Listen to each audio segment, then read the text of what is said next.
Well, good morning, everyone. My name is Woody Kingman, and I am honored to represent the Blake Alumni Award in the Office of Institutional Advancement, which sponsors these events known as Breakfast at Blake. But before we hear from the young alumni of the year, I want to remind you of some fun events coming up. Believe it or not, there's no snow out there, but winter and the holidays are before us, and so we're going to get together for an alumni holiday party. Some of the older folks in this room may know it as the Smoker, politically incorrect. But it will be at the Northford campus on Wednesday, December 23rd at 6 o'clock. So hope to see many of you there. Also, there will be some alumni hockey games. Both the men's and women's varsity teams will be taking on the alumni. The dates are close to Christmas Day, I think shortly thereafter, and not set up yet, but they will be in the calendar, so please refer to that and hopefully show up if you're not going to skate and cheer on some of your old classmates. Well, after the holidays, we'll have a great lineup. We've already got all the speakers, 5 speakers lined up for the year. We're going to start Breakfast at Blake in the year 2016 on January 21st with Michelle Horovitz, the class of 1998, founder and executive director of Appetite for Change, which is a nonprofit organization dedicated to using, growing, and cooking healthy foods as a tool to build health, build wealth, and social change. So that'll be a good one. In February, we'll hear from parent Ty Coleman, who teaches writing and literature at the Minneapolis Community and Technical College. And in 2015, she received Minsky Systems Outstanding Educator Award. And then in March, we'll hear from hedge fund manager and Blake parent Andy Redley. We've got another speaker lined up in April and May, so we've got a good year in front of us. Please join us for all of those. Of course, you'll get announcements. My wife said, "Boy, you send out a lot of emails." And I said, "I do." Apparently, you know better than I do. Anyway, now let me turn over the podium to our head of school and staff.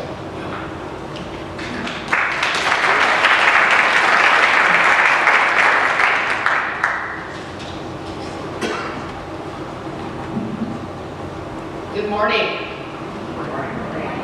It is my distinct pleasure to acknowledge our 2015 recipients of the Young Alumni Award, Maxine Kaye Bedat and Soraya Darby, I'm working on it, all right.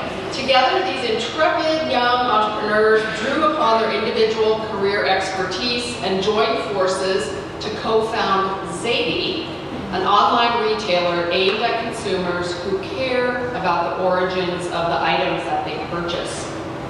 Zady launched to rave reviews in 2013, becoming one of the first online retailers to seamlessly integrate commerce, rich media content, and social media to provide customers with a dynamic shopping experience. In 2014, Zady was named one of the world's top 10 most innovative companies in retail by Fast Company. More recently, Maxine and Soraya were featured in Fortune magazine's 40 Under 40 Women to Watch, 10 female execs on the rise. Unfortunately, Soraya was unable to be with us here today. However, I'd like to share a little bit more about both of these remarkable young women before bringing Maxine to the stage. Soraya Darabi's ability to analyze social trends began during her time at Blake. A graduate of the class of 2001, she was honored with the English Award for Excellence in Writing and also received an honorable mention for assembly speaking. Soraya participated in the debate program, wrote for the Flash Literary Magazine and the Reflections Yearbook, and acted in upper school drama productions. Soraya received her Bachelor of Arts degree in Art History from Georgetown University and was almost immediately snapped up by the New York Times upon graduation. A 2010 profile by Fast Company describes Soraya's role as she worked to tug the New York Times into the era of Facebook, Twitter, and also other social media. Following her tenure at the New York Times, Soraya served as product lead for Drop.io, a real-time online sharing service, which was later acquired by Facebook. She then went on to co-found the mobile application Food Spy, which I've used, named by Apple and Wired magazine as App of the Year before being acquired by OpenTable. So are you seeing a trend here? Yes. Soraya Darabi's entrepreneurial drive was perhaps best explained in her own words, and I'm quoting here. We need more young women starting companies. We're living in a world right now where the 26-year-old founder of a personal homepage platform, such as Facebook, has more power than the President of the United States in terms of his reach on a day-to-day basis. I'm not sure social media has been overestimated yet, end quote. And so it is not surprising that Soraya's career trajectory led her back to the Lake community and to her friend and her classmate, Maxine Kaye Bedat. Also a member of the class of 2001, Maxine excelled on the stage. She appeared in upper school drama productions, sang with the Blakers in Trouble, and in her spare time, she competed at the national level in ballroom dancing, winning over 20 national titles. Maxine's commitment to global competency is evident and was evident through her participation in the Blake mock trial team and also in her participation in the Multicultural Awareness Committee, otherwise known as MAC. In fact, as an interesting precursor to the mission of Zady, one of the 2001 projects of the MAC committee was a fashion show that featured fashion trends from around the world that showed the styles of different cultures and different time periods. After graduating from Blake, Maxine's compass pointed directly to New York City, where she now lives with her husband, Stefan. She received her BA and her law degree from Columbia, with honors from Columbia University. And while in law school, Maxine traveled to Africa to clerk in Tanzania for the United Nations International Criminal Tribunal in Rwanda. This is the court that prosecutes those responsible for the genocide. This set the stage for her first business endeavor, the Bootstrap Project, an organization that is dedicated to changing the lives of artisans in developing countries. And in 2010, the Bootstrap Project has become, or since 2010, the Bootstrap Project has become a platform for enterprising artisans to learn new skills, to expand their businesses, to share their customs and their traditions, to revive the world's most beautiful crafts. In fact, 5% of the proceeds from every sale on Zady.com benefits the Bootstrap Project. The Young Alumni Award honors alumni who graduated from Blake in the last 20 years, who have made significant contributions to civic and/or professional organizations, who are driven by a bold sense of curiosity and openness to differences, and who constantly strive to be engaged, courageous, and intelligent world citizens. It is with great pride that the Blake School has played even a small role in the achievements of Maxine and Soraya, and we honor them today with this citation. For their commitment and leadership in the area of global citizenship, along with their significant contributions in both online consumerism and social justice, Blake is honored to name Maxine Kaye Bedat and Soraya Darabi its 2015 Outstanding Young Alumni of the Year. I offer my sincere congratulations to both of these exceptional young women, and I would love to welcome Maxine to the stage as we present a couple of guests as tokens of our esteem.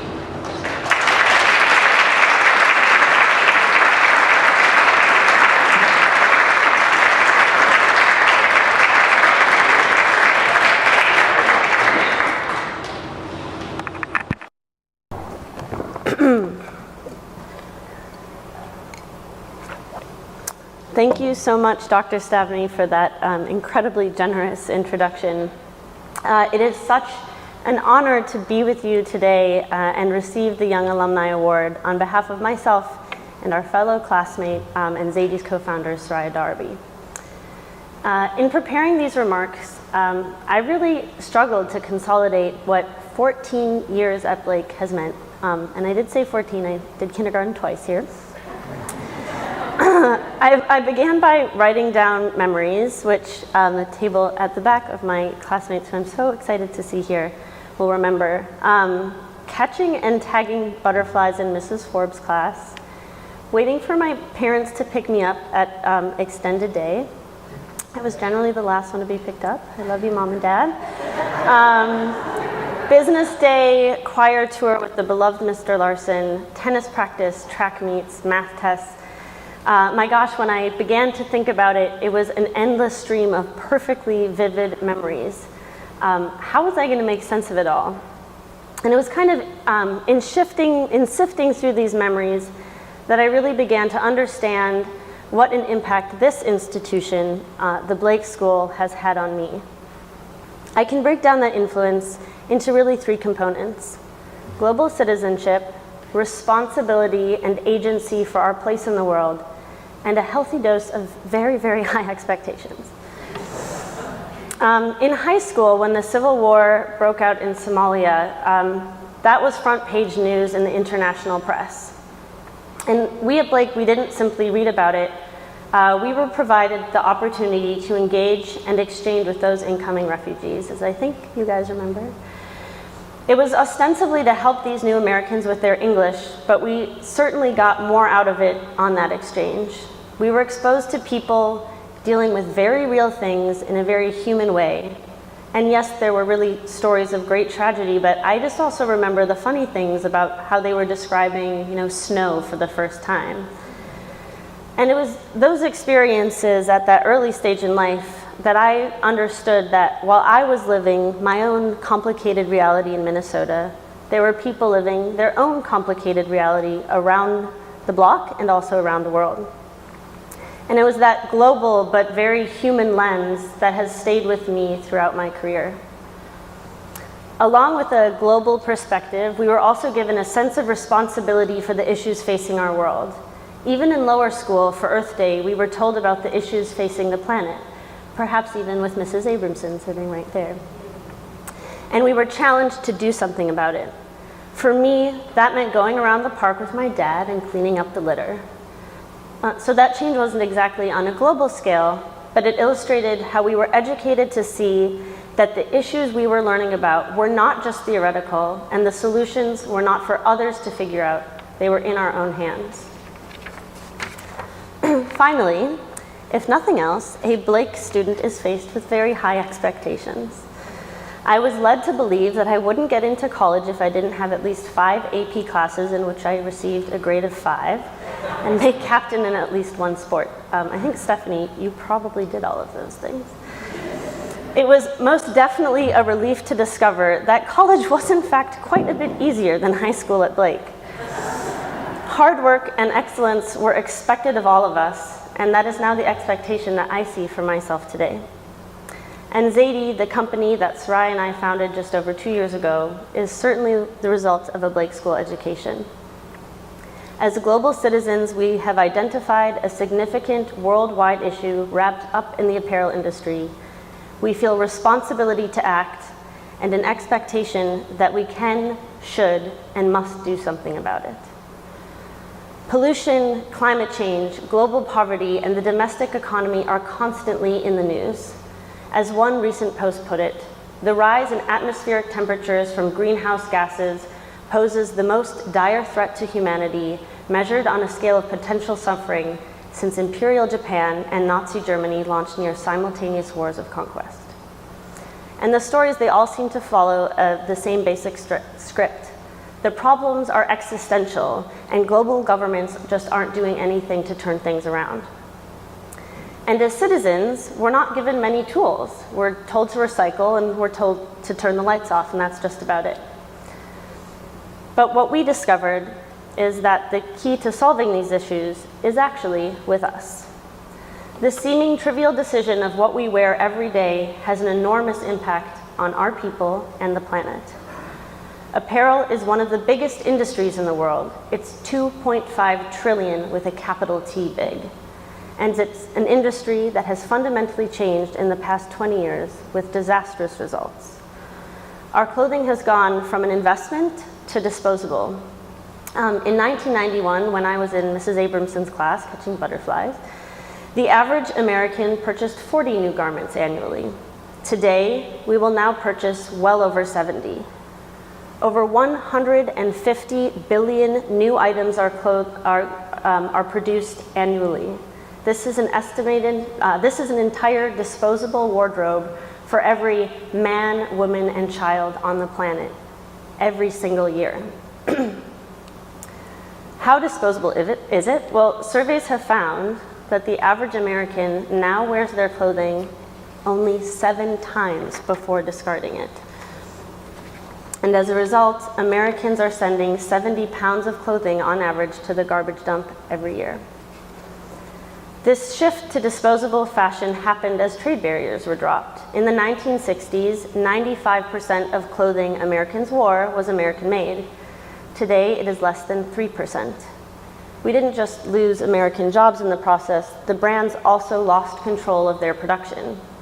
They went from owning the mills and factories to working with agents who delivered product without the brands having exposure to where or how their clothing was created. It is within this context that over 1,100 garment workers were killed in the Rana Plaza building collapse in Bangladesh less than 3 years ago, because their boss told them to keep working despite visible cracks in the building's foundation. The brands whose tags were found in the rubble of the building didn't even know that their clothing was being produced there. Without oversight and with little to no local government regulation, the industry has become the poster child for modern-day slavery and unsafe working conditions. And it's important because out of every 6 people on the planet, 1 works in some part of the apparel manufacturing industry. They are exposed to these unsafe conditions and receive some of the lowest wages in the world. In fact, almost all, 98%, are not receiving a living wage. This makes moving out of poverty nearly impossible. And it's impacting women the most. 85% of all garment workers globally are women. It's a sad story, but it's going to get worse before it gets better. Because it's not just a story about fundamental human rights, it's also a story about our planet. Because today, apparel is the 2nd most polluting industry in the world, second only to the oil sector. How have we gotten here? In this transition to disposable fashion, we not only move from domestic production to global production, we also move from natural fibers to cheap and very dirty fossil fuel-based fibers. Today, cotton is no longer king. Polyester, a fiber made from fossil fuels, is the new royalty, showing up in more than 50% of our clothing. The environmental footprint of our clothing is compounded as the factories pumping out all of these fossil fuel-based fabrics are located in areas with not only low labor standards, but also the lowest environmental standards, and plugged into mostly coal-powered factories. Coal, of course, is the dirtiest form of energy. And as the factories send their smokestacks to the sky, our forests, the Earth's natural lungs, are getting cut down to be converted into yet another type of synthetic fiber, rayon. Enough trees are being cut down every year for this fiber to circle the Earth 7 times. And now, even our own rivers are so contaminated from the chemical farms that grow our cotton that we have created an area the size of Connecticut at the end of the Mississippi River, the Mississippi Dead Zone, which is devoid of any form of life. And in the low regulated areas of the world that does the dyeing and processing of all of our cheap clothes, the rivers actually run the color of the latest season's trends. I say all this because the challenges facing the industry are clearly significant. But now this is where it gets better. And with the knowledge of the issues, our education has instilled a demand and a drive to act. Zady is that action. We launched the company just over 2 years ago. We began by sourcing product from around the world and sharing the process behind the pieces with our community on our site, Zady.com. We thought that with a closer connection to the story and the people behind our things, we'd come to appreciate them more. The press, as Dr. Stavney mentioned, was an early supporter of our work, and we launched with a cover story in the Wall Street Journal stating that Zady was making sustainability the new black. But as we uncovered more of the issues, we began to understand that even the most ethical brands were unaware of the provenance or environmental impact of the material that went into their clothing. So we decided last year if it was possible to tackle both the environmental issues and the social issues with a sustainable and transparent product from sheath to shelf, well, we certainly had to try. So we began with one sweater. We called it .01, the sweater. Very creative. We researched sustainable farming methods and found a terrific ranch in Oregon, and then we learned about washing, dyeing, spinning, and knitting, and pieced together a domestic supply chain that had the processes in place to ensure sustainability. We wanted to take people along on the journey with us so that buying sweater wasn't just a transaction or a fashion piece, but a connection between people. So we actually took a film crew around with us as we made the sweater, and we have a quick little teaser video to show that process.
And it was a fantastic experience to travel across the country to meet these people who had kind of survived the offshoring and could tell these stories.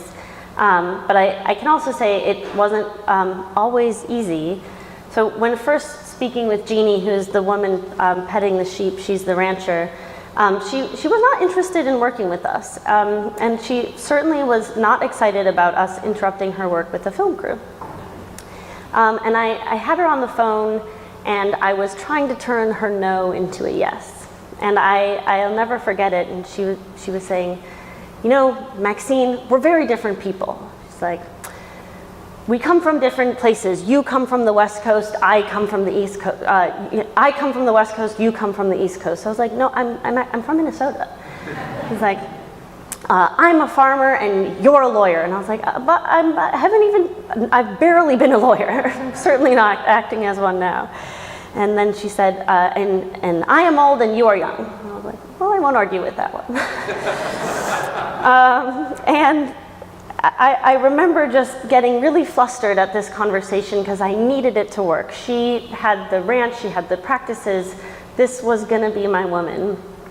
And I said, listen, Jeannie, I know I can't convince you to work with us, but this is what I can tell you. In our world, people who are wearing wool clothes don't even know it's coming from sheep. And she paused, and she said, all right, let's do this. Of course, I have to add that then in a later Wall Street Journal interview, which ended up also on the cover of the Wall Street Journal, she called me pushy. Which I decided after a conversation with my mother that it was a moniker that I'd wear with pride. So since the first sweater launched and sold out in 24 hours, we saw that we could really do something sustainably, and there was an interest from our community. So because wool is very different from cotton, which is very different from linen or alpaca, we took a year to research and develop our first complete collection, which started rolling out just this season. We're thrilled with the reception that we've received thus far. Vogue recently said about the collection, "When you can know the story and feel good about the origins, why shop anywhere else?" In line with the launch of the Zady collection, we have also launched the New Standard, which is a tool to help the industry and consumers become familiar with the social and environmental issues plaguing the industry and what they can do to change it. We've been active within industry groups at the White House, with the World Trade Organization, at the World Economic Forum, and at the United Nations, helping those organizations understand the issues and advocating for change in the industry.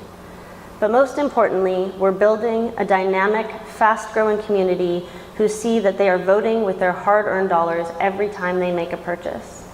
They see that by addressing these issues head-on through a serious look at the consumption choices we make, we will not only be able to slow down climate change, provide clean drinking water and long-term sustainable livelihoods for the world's people, we can also find deeper connection with our things and the world around us, and with that, more meaning in our lives. It's certainly a change in lifestyle, but it's an investment in ourselves and the planet, and an education at Blake demands no less. I am so privileged to have had a Blake education, to be given the gift of a global perspective, to feel responsible for my role in the world, and to have the internal expectation that there is something that I can do about it. Soraya and I are humbled with this recognition, and we really thank you for the support. Thanks. That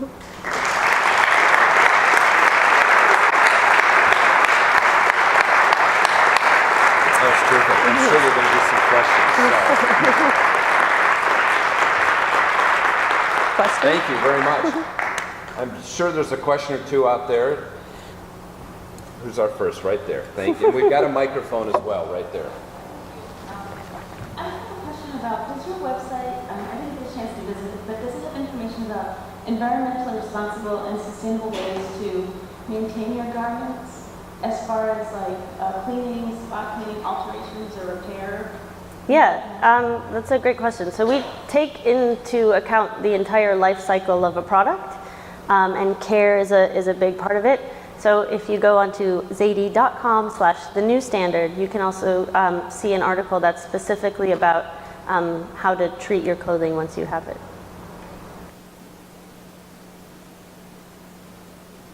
Do you plan to carry other sustainable brands on your website, or is it always going to be the products you use?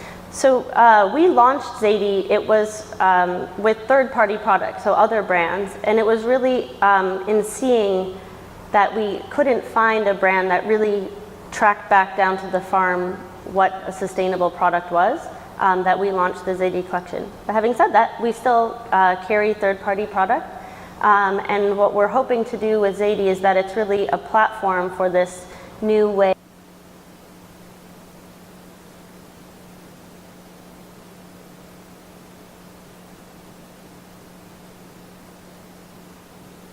History of being acquired by other companies between you and your partner, is this something you see taking into the next decade, or something that could potentially get picked up as you get more recognition with your success?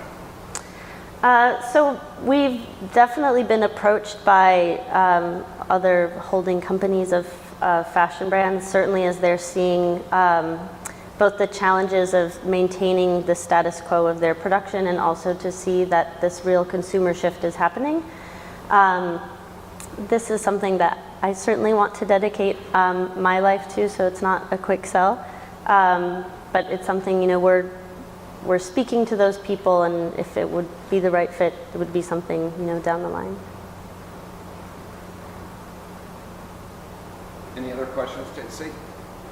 Talk a little bit about Honest. Are they a competitor, or certainly they have made a big impact by being natural as well? Are they someone you work with or against, or are you guys helping each other because you're both with the same purpose?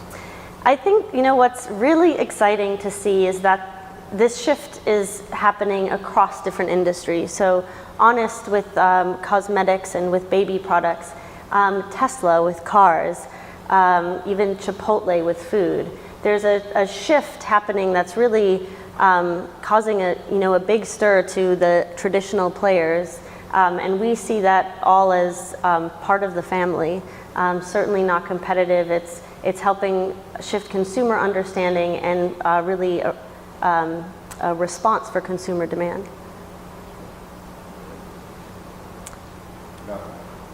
You have given a magnificent presentation this morning, Thank you. and I thank you very much. I hope we're smart enough to get copies of it. If at all possible, put it on the Blake website, because I think we have many alums and many friends of Blake and parents who would love to hear what you're talking about. Underneath it all is the whole theme of sustainability. There are no limits.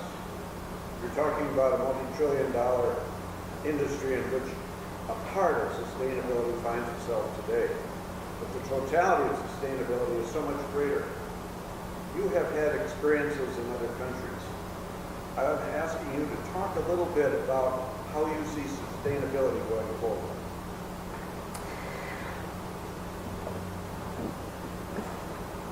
This is the challenge facing our times.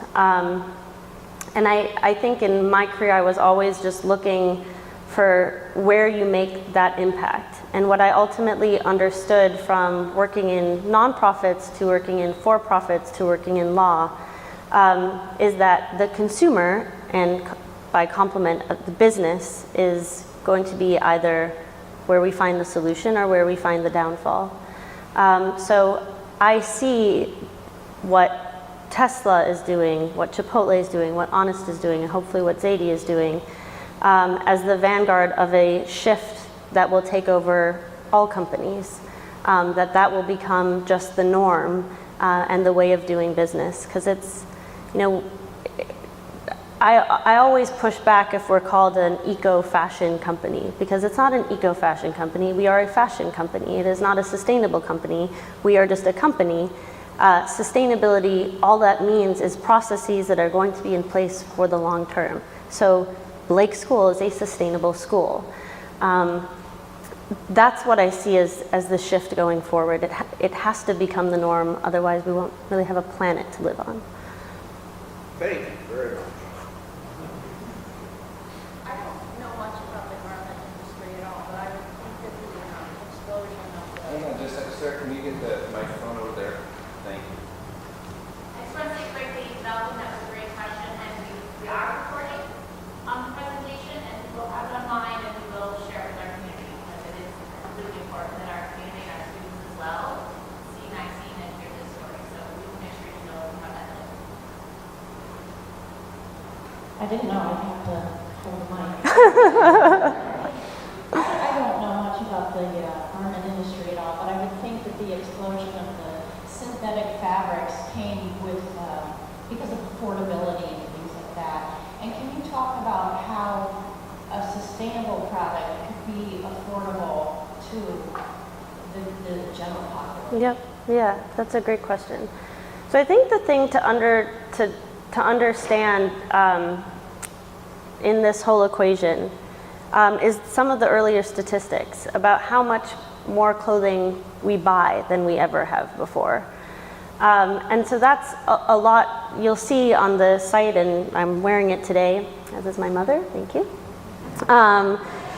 That the clothing that we're creating is timeless, and it's about being well constructed. It's something that you hopefully will want to wear for a very long time and feel great in. Yes, it's the sticker price is more expensive than something you will find at an H&M. But if you look in the same way an economist looks at their closet, when you think of it in terms of price per wear, it actually becomes a much more economical product. And that's not rocket science. It's going back to the way that we used to approach our clothing. And I've been asked, well, does that feel like a sacrifice?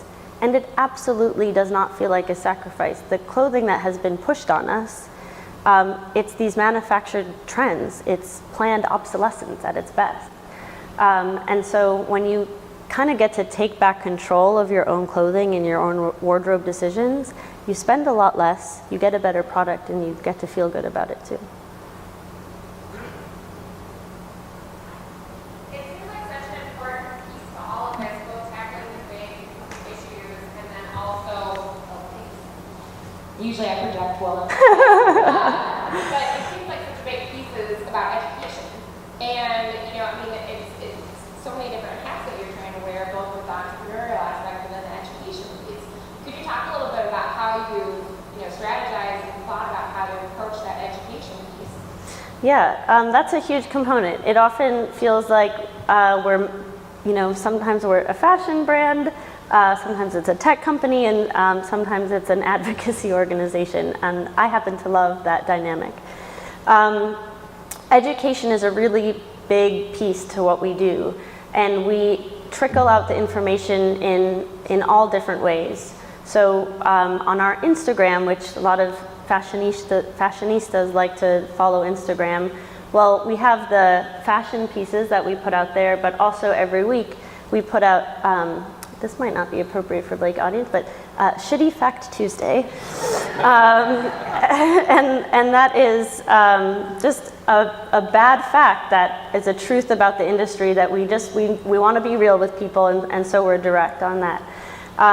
We kind of trickle that information out through our email, and of course if people really want to delve in deeper, we have the new standard as part of the site as well, which really goes in deep. We also try to do things that are not necessarily tied to our name, but that really can shift the conversation. John Oliver had a piece on the fashion industry, and that was us working behind the scenes, just saying, here's all of our research, this is a really big problem, you could talk about it. But that didn't have the name Zady, we didn't need it to, we didn't want it to. And so really just trying to find different touch points. We're also launching a college program that will connect with different student groups, hopefully high schools in the future, or elementary schools even, to start thinking about these issues and just be aware, because you're absolutely right. We know about cars and we know about recycling, but this is a whole different world, and a world that people don't know about. So education is such a critical piece. Morning. Good morning. Thank you for speaking to us. This is, you're talking about sustainability and clothing. Just recently, 3 weeks ago, almost, we celebrated Halloween. Most of us in this room wore a costume. And since I think this was the first Halloween I celebrated with my kids, 2-year-old and 8-year-old, we were trick-or-treating, and that costume we wore one time, and a lot of us in this room wear Halloween costumes one time. Multiplied with people in the US. I think this is a festival that is celebrated in the US. Speaking of sustainability, and this is a business idea for you. Thank you. Have you thought, after Halloween or before Halloween, because of your governments and Apple, you creating some garments, reusable garments, not just a costume that we wear a single time and just dump it. It's not about the money, it's about the sustainability. So if it's a business idea for you, I think there is a lot in it for you and your company. Certainly.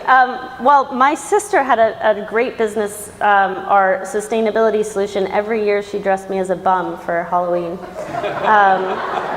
That was very sustainable. She just dressed me in her old clothes. But you're right. You're absolutely right. It is things like Halloween where you wear something once and you get rid of it. I think there are some interesting business models that are happening. Another industry where you wear things hopefully only once is the wedding industry. And they are looking into kind of sharing programs, rental programs. So I think, that could be something that's really interesting, where you maybe rent your Halloween costume and then somebody else can use it a different year. But it's identifying those moments where you're only wearing something once, or even your regular clothing that you only are wearing 7 times. We certainly have to kind of tackle those big issues. Any other questions? Well, thank you again, Maxine. Thank you so much.